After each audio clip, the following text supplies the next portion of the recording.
السلام عليكم ورحمة الله. وعليكم السلام ورحمة الله. اليوم احنا في تقريبا افضل فيو، افضل مكان. نعم. عشان اليوم الحلقة اليوم الحلقة خلاص يعني قربنا على الحلقة الأخيرة يا سمير. ما عاد بقي شيء يعني. سمير خلاص. متقدم الحين، والله ما ادري مين فينا متقدم. الحلقة اللي فات يعني النتيجة ما ظهرت ومتوترين، وضع توتر. ايوه، وسمير اكثر واحد الحين يعني متقدم الين الحين. مو من الفرق نقطة يعني، ما انا ابغى الفرق 10 نقاط 15 نقطة، ولكن ضيف الحلقة اليوم طالب اكل تونسي. فلسه باقي لين الحين ما رتبناش ايش الاكل اللي حنسويها. طبعا اليوم اوريكم الفيو والاجواء حلوه.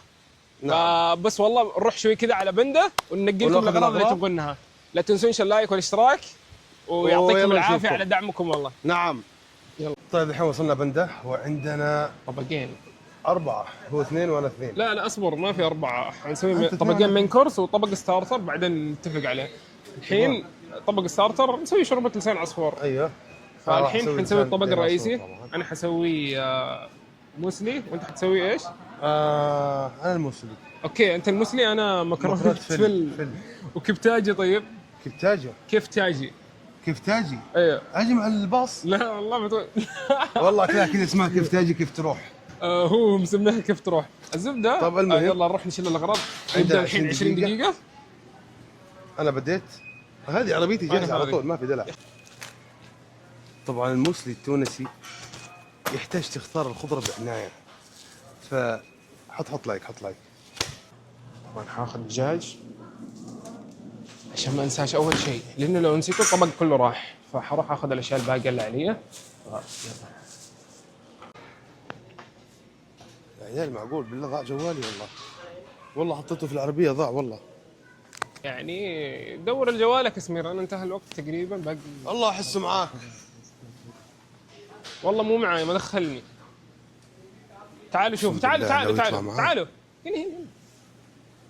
الحين حطيتها وتقول لي هنا؟ مو الحين حطيتها، ورب انت اللي حاط. اوكي شكرا مروان، شكرا. باقي 5 دقائق يا سمير. طبعا مخلصين من البنده، متجهين على في سياره والله هناك، عشان كذا ما بوم. حوادث سمير ليش؟ طبعا بعد ما خلصنا البنده وجبنا اغراضنا وكل شيء، وان شاء الله الحين نتجهز. باقي معنا ساعه، حنبدا التايمر ساعه كامله. ساعه. هيا بدينا. يلا دقيقه حاعدلها ساعه الحين.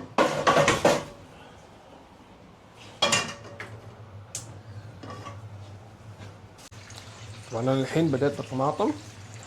حطيت الصلصه على النار. سمير حط الدجاج، فحبدا اقطع البصل. سمير ايش حتسوي؟ قطع طماطم. طبعا الحين واحنا قاعدين نطبخ حندخل فقره اسئله، واحنا قاعدين نطبخ اسئله شخصيه، اسئله عن المطبخ، اي اسئله. فاول سؤال عند سمير، تفضل. السؤال الاول ايش يقول؟ ايش اكثر شيء عجبني في المطبخ؟ والله ما ادري، بس اتوقع انه انواع اكل متنوع، طعم مختلف، فعشان كذا هذا اكثر شيء يعني عجبني في المطبخ. والحقيقه انا ما احبش كان المطبخ، ولكن احب اكل واحب اطبخ. بس اني المطبخ نفسه، اني فقره اني انا اطبخ ما احبهاش، بس احب اتذوق وكيف خليني اقول لكم كيف بدات اول شيء معايا فكره اني انا اطبخها يعني بشكل كامل. اول شيء اني انا كان دب فعليا امتن من كذا. انا فعليا حاليا دب، بس انه كان امتن من كذا. وكان اخش المطبخ اسوي كل شيء جديد. يعني انا جيعان اخش المطبخ وما احبش اطبخ نفس الطبخه مرتين. يعني اذا طبخت كبسه اليوم حاط فيها صلصه، اليوم ما حطيت فيها صلصه، احط فيها اي نكهه ثانيه. حتى الاندومي سويت اندومي بكل الانواع، حطيت جبنه سائله، حطيت صلصه، حطيت سمطره، حطيت كل الانواع، حتى بالكاري والكركم كله. فالين الحين صار الوضع احترافي اكثر. صرنا ندرس الطبخ انا وسمير، ولحسن الحظ يعني ان انا اعرف سمير من يوم ما انا صغير. واجتمعنا في شقه واحده الحين، وقاعدين نصور لكم فيديوهات. السؤال الثاني القدر جمعنا. السؤال الثاني مخرجنا. السؤال المخرج يقول: لو ما كنت شيف ايش حتكون؟ حاليا انا درست قبلها اداره دعم فني حاسب. يمكن كان اكمل في مجالي، اتشعب فيه يعني زياده. اخذت دبلوم، كان حكمل بكالوريوس. بس حاليا لا، انا كيتشن وشيف ان شاء الله.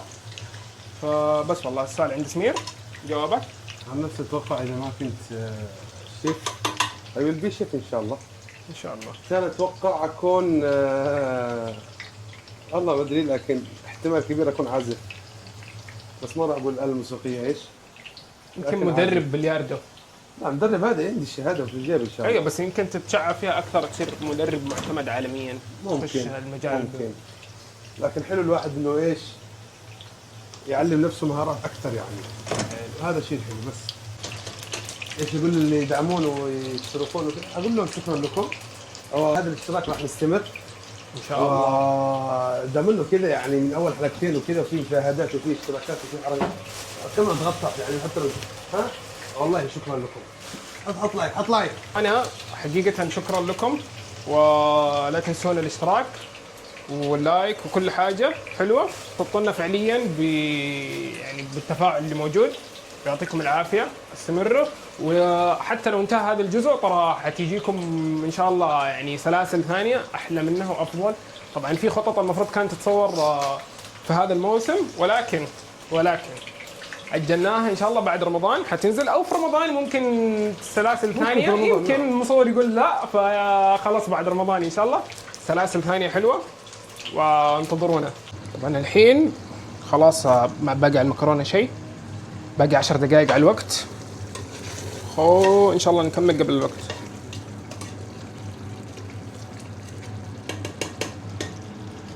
طبعا انا مخلص وطبختي منتظرها في الفرن، وباقي على الوقت الاصلي تقريبا اقل من 9 دقائق او 10 دقائق حكم. 10 دقائق. والصينيه تقريبا انا مخليها على راحتها تتخمر كذا على الناس هو صايم، بس يعني تاخذ راحتها يعني. لا تنسوا اللايك، ها تقعد تتفرج واصل حتى هنا ما حطيت لايك، وربي ذي هذا يا اخي الليل حط لايك والاشتراك. شوف اجاك من بعيد، حط اشتراك ولايك. يلا يلا. هد انا خلصت تقريبا، خلاص بس باقي اسوي البليتنج حقي. والله يا حبيبي قاعد موقفني عشان نصور الفيديو، هذه حق التاخير حقه. يلا يلا يلا يلا. ورب الكعب مالي دخل. خلصت. هذه حق الدقائق اللي وقفني فيها الموسم ده مصور عشان ننزل حلقة اليوم. كم وقفك؟ 3 دقائق؟ 3 دقائق الله موقفني. زيادة 3 دقائق. تفضل. خلاص المستر وصل الحين. ايوه خلاص الحين قريب. يلا روح احسب له. وصل في وقته. اهلا وسهلا. وعليكم السلام ورحمه الله. كيف حالك؟ كيف الاخبار؟ كيف ايامك؟ السلام عليكم، كيف الاخبار؟ تفضل. ويلكم باك.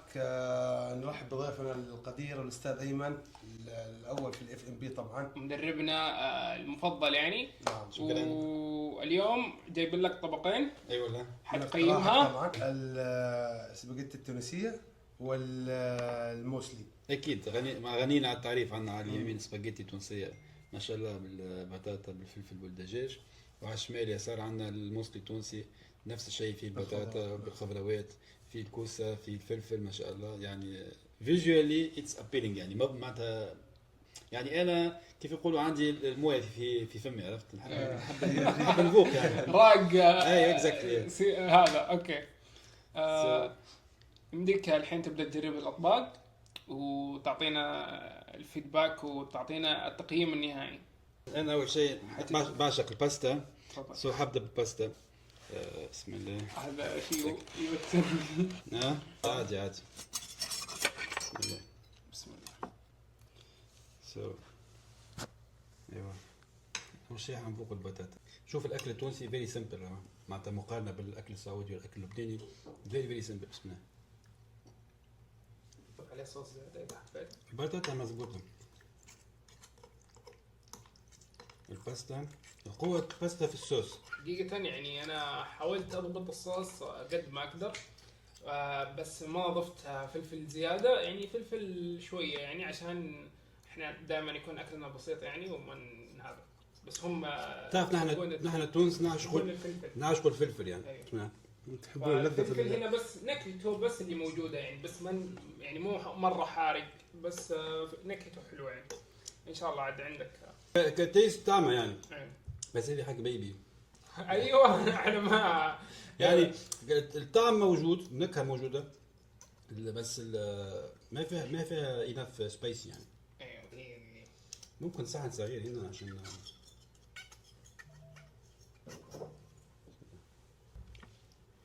الدجاج. كيف طبخت الدجاج؟ دقيقة طبختوه انا مع المكرونة نفسها. مع هو الصوص لا مع الصوص، بعدين طلعتوه وحبيت اعطيه لون زيادة. يعني تقدر تاخذ من هنا من الفخذ ده يصير اكثر. ايوه. طبعا احنا يعني تقريبا في الحلقات الاخيرة، عشان كذا انا متوتر مرة. سمير تساهلت معك بما فيه الكفاية، جود لاك برو. ولكن اليوم ان شاء الله ان شاء الله. شوف كمبدأ، هي الباستا معناتها من السعودية لإيطاليا نفس طريقة الطبخ. هو الفرق يطبخ في طريقة تحضير الصوص. ايوه. صح. حطيت ثوم. ثم ايوه. جارليك موجود. ايوه. يعني كيف سويت الصوص يعني؟ سويت الصوص، حطيت الصلصة، الزيت مع الصلصة وخليتها تطبخ لأنه الصلصة حامضة فمحتاجة زيادة تقليب. بعدين حطيت فيه البصل والثوم والفلفل المجروش شوية عشان برضه التيست شوف نحن تعادل الصوص. نحن في تونس من الشمال الجنوب في اختلافات. حلو. في فور اكزامبل سواء من غير بصل، في سواء بالبصل. اوكي، يعني ياخذوا البان، يحطوا اول شيء زيت زيتون فور اكزامبل، ويحطوا يحطوا فور اكزامبل البصل ولا الثوم، يقليهم شويه مع كده عشان ياخذوا لون. وبعدين يحطوا الطماطم، يعني ديباند. في اللي يحط يعني ميكس، يحط الحب ولا معجون. تكفي المعجون تكون دبل كونسنتريت معجون، يخليها تتقلى بتاخذ لون يعني كده. وبعدين نبدا نحط البهارات يعني فلفل اسود، ملح، في كركم. لا بس نحن عندنا فيح في تونس اسمه راس حانوت، ما بعرف عندكم هنا. راس حانوت. اي راس حانوت. يعني هو فور سبايس ما بعرف شو اسمه هنا. يكون في تيبل وكرويه كده زي المعجون كده نفس السبايسي عادي، تيبل وكرويه، وحاسين فيه كثير بهارات مع بعض ميكس. يعني هي موجوده في تونس بس يعني تحط تطبخ الدجاج. تحط تقلي الدجاج وبعدين تسقي بالماء، تحط الماء اوكي لين توصل يعني الليفل، تخليهم معناتها يعني يغليوا مع بعض 15 20 دقيقه لين تصير الصوص ميك. وبعدين تطبخ الباستا لحالها بس. هذه هي فيما يخص الباستا معناها. وبعدين انواع، في سباجيتي، في ريجاتوني، في الفل، في كذا نوع اوكي. بس كتيست اتس تيستي تو بي اونست يعني هذه نسميها انا حق توريست. يعني لما يجوا التوريست لتونس يسوي لهم باستا كده. ليش يسوي لهم باستا كده؟ لان ما هي سبايسي، يعني ما فيها، بس في شويه طعم، في طعم، بس ما هو زي ما قلت لك نحن مناسب للكل يعني. وينسى يعني الهريسه عندنا مره ضروري يعني. احنا للاسف لا. عكس السعوديين والسنة. حقيقة يعني حبيت عشان بس كتيز فيري تيستي. ما حبيت جاست هنا نشف شوي. ايوه تقدر تاخذ من هنا من الفخذ ده. من هنا من الفخذ.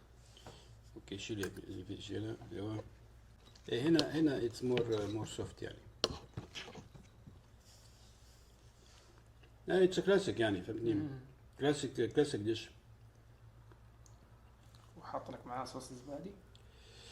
صوص زبادي اكثريتها لبنان، الاردن، ممكن عندهم السعوديه، نحن لا. ما تاكلون زبادي؟ لا.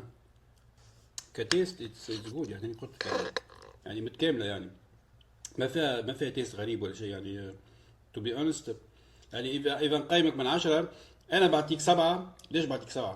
ليش؟ لانه ناقص الهريسه. الفلفل. ناقص الفلفل اكزاكت. الهريسه اللي هي الهريسه حق الطبخ مش بس كتيست اتس فيري جود. الدجاج من هنا نشف شوي. افترض انت كان سويته قصيت معناتها اجزاء صغار وطبختهم مع الصوص. اي هنا اجزاء كبار شوي بس يعني بتقطع اوكي. بما قلت اتس فيري جود. هنا اتس تشالنجينج فور يو. بالنسبه لك انت الباستا توقع الباستا دي انت ما هي صعبه يعني. بس الموسلي شو المكونات شو حطيت فيه؟ حطيت بطاط وكوسه وجزر وطماطم، قليته شويه. ايوه بعدين حطيته في الصحن عشان ما ياخذ معي وقت. والبهارات ضفت كمون، كزبره، فلفل اسود، بهار مشكل، شويه ملح. وعلى الفرن دايركتلي. وعلى الفرن. شفت هذا فيري تيستي. هذا اكله ما بعرف، اكيد عندكم اكله كده ايوه يعني احنا نسويها كده عندنا في الفرن. شو تسميها هنا؟ ما ادري، نسويها مثلا صيني اي شيء بس نحن الاكل اللي يعني زي كذا احيانا نستخدمها اكثر شيء نستخدمها في المقلوبه مثلا. ايوه نضيف الرز ونحط الرز فوقه ونسيبه يطبخ. بس في هذا الحلقه مستر مهم. التقييم النهائي ما حيكون نعرف عنه اي شيء. حتقول المخرج لانه احنا تقريبا احنا في الحلقه التاسعه، الحلقه اللي قبل الاخيره، انتظرونا في الحلقه الاخيره ان شاء الله. ولكن الحين التقييم هذا مسلي تونسي بالبهارات السعوديه. آه بس حلو فيري تيست. حلو. التقييم النهائي حيكون عند المخرج. نعم. عن سيد المخرج. انا كان مفترض نصعب عليكم المأموريه. احنا والله انا كان ودي اسوي لك مثلا كسكسي لاني انا يعني كان متحمس من زمان وقد نفسه سويتوها كان يعني. يعني. لانه الطبق فعليا يستاهل. يمكن من افضل الاطباق اللي تعلمناها في الاكاديميه هو الكسكسي، مع ان في اكلات اوروبيه وانترناشونال كثير يعني، بس افضل طبق الكل اتفق على انه افضل طبق يعني في الاكاديميه تعلمناه هو هذا الطبق. جوسي الدجاج. سوري. لا خذ راحتك. كونجراتيوليشن سمير. التقييم النهائي عند لسه ما قيمت. لا باقي خليه يذوق يعني وياخذ راحته. فلوسي تحت يعني. مع عصير جوا.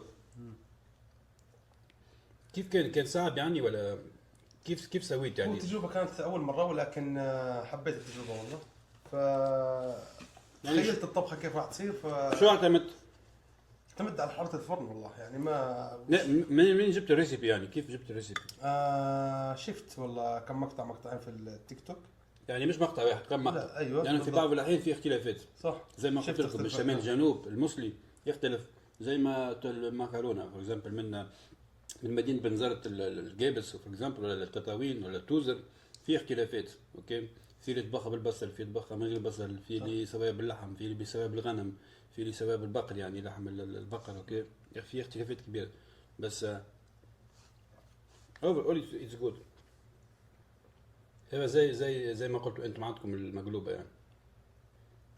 التقييم نعم. حيكون صعب التقييم.